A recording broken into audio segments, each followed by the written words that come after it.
નમસ્કાર, હું છું કેતલ અને આપ જોઈ રહ્યા છો CB24। નહેરુનગર ફાયરિંગ કેસમાં ચકચાર જગાવનારા પૂર્વ નાયબ પોલીસ અધિક્ષકના કરોડો રૂપિયાના જમીન કૌભાંડના મામલામાં હવે કાયદાકીય ગાળિયો વધુ મજબૂત બની રહ્યો છે। અમદાવાદમાં નહેરુનગર ફાયરિંગ કેસમાં ચકચાર જગાવનારા પૂર્વ નાયબ પોલીસ અધિક્ષકના કરોડો રૂપિયાના જમીન કૌભાંડના મામલામાં હવે કાયદાકીય ગાળિયો વધુ મજબૂત બની ગયો છે।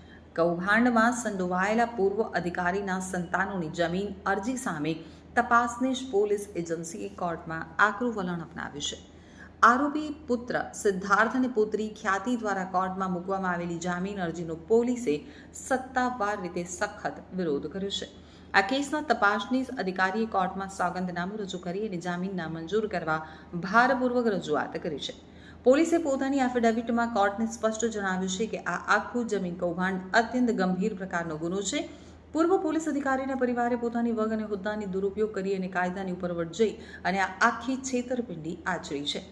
જો આ તબક્કે આરોપીઓને જામીન ઉપર મુક્ત કરવામાં આવશે તો તેઓ પોતાની વગ અને વગદાર કનેક્શનનો દુરુપયોગ કરી અને આ કેસના મહત્વના પુરાવો સાથે છેડછાડ કરી શકે છે, તેમજ સાક્ષીઓને ડરાવી ધમકાવી શકે તેવી પૂરેપૂરી ભીતિ સેવાઈ રહી છે। આ કેસને વધુ મજબૂત કરવા માટે પોલીસને કાનૂની સ્તરે મોટી કાર્યવાહી કરી છે। ભારતીય નાગરિક સુરક્ષા સંહિતાની કલમ 183 હેઠળ આ કેસના મુખ્ય સાક્ષીઓના નિવેદનો સીધા જજ સમક્ષ નોંધવાની પ્રક્રિયા પૂર્ણ કરવામાં આવી છે। તો સાક્ષીઓના કોર્ટ સમક્ષના નિવેદનોથી આરોપીઓ સામેનો ગાળિયો વધુ કસાયો છે।